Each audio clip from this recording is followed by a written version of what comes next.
underactive pelvic floor muscles need to be strengthened. And so that's what this lesson is going to be focusing on. Why do we need to strengthen the pelvic floor muscles? Well, remember going back to some of the functions that they do. They have the supportive function where they lift those organs up. If they don't have the strength to do that, then there's going to be issues with that. They have the sphincteric or the control function where, and remember that water balloon and muscles close off around that outlet. They have a sexual function, so they're active during sex and orgasm. They improve tone and sensation. And then they also have the stability function where they help to control movement and they work with your other core muscles. So let's just look at them from our three views. Well, I have three views here that I just want to kind of show you again why it's important to strengthen, and then we'll go over some of the strengthening specifics. So here's that contraction. We're squeezing the anus, we're squeezing the vagina, we're squeezing the urethra, and closing off those outlets, and then, of course, letting them go as well.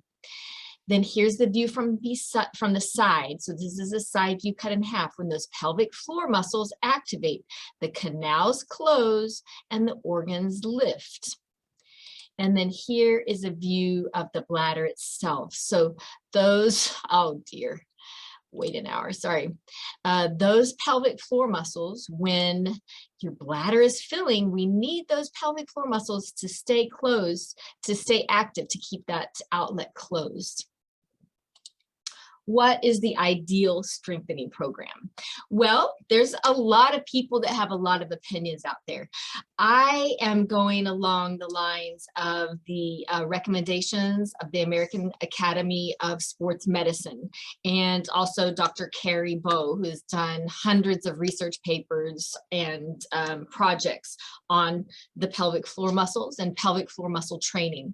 So I will attach a sample regimen. But basically what we're looking at is building up to being able to hold it about 10 seconds, 10 repetitions, and the beginning of the first contraction is as strong as the end of the last contraction, okay? Because a lot of times when we get started, woo, we're nice and strong, and then the contractions, our endurance just kind of tapers off and it kind of peters out.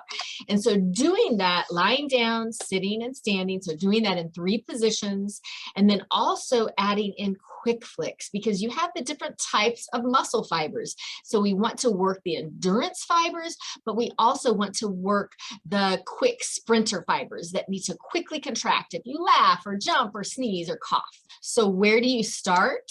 We start with analyzing what the pelvic floor muscles are doing right now. And on your pelvic floor muscle tracker sheet, you did that already. You checked to see how many quick flicks you could do. You checked to see how good your endurance was. You're checking to see, are you correctly contracting when you're squeezing? And with that endurance, how many repetitions? So that's your baseline. So I would label that with a date, and that's where you start. So let's say that right now you can hold it 2 seconds long, and you can do 4 repetitions. Well, I would just push your program a tiny bit.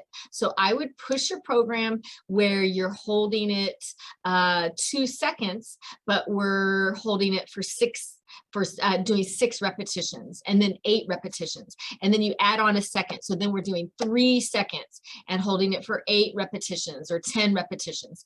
Then you add on to the 4 second, and you're just gradually building up to the point that you get to that 10-second hold, 10-second rest, 10 times, and in those 3 positions: lying down, sitting, and standing. Standing and sitting are harder than lying down. And so we're going to talk about that in terms of gravity, but it's a success even if you did 5 repetitions lying down consistently every day. So yes, we have this big target, but I want you to celebrate yourself where you are. Don't feel discouraged that you're not at that level yet, and just understand everyone starts somewhere, whether it be with your pelvic floor muscles or your biceps or your glutes or whatever it is. So you've got to start somewhere and build up. And I commend you for being here. check yourself on that tracker sheet and let me know if you have any questions.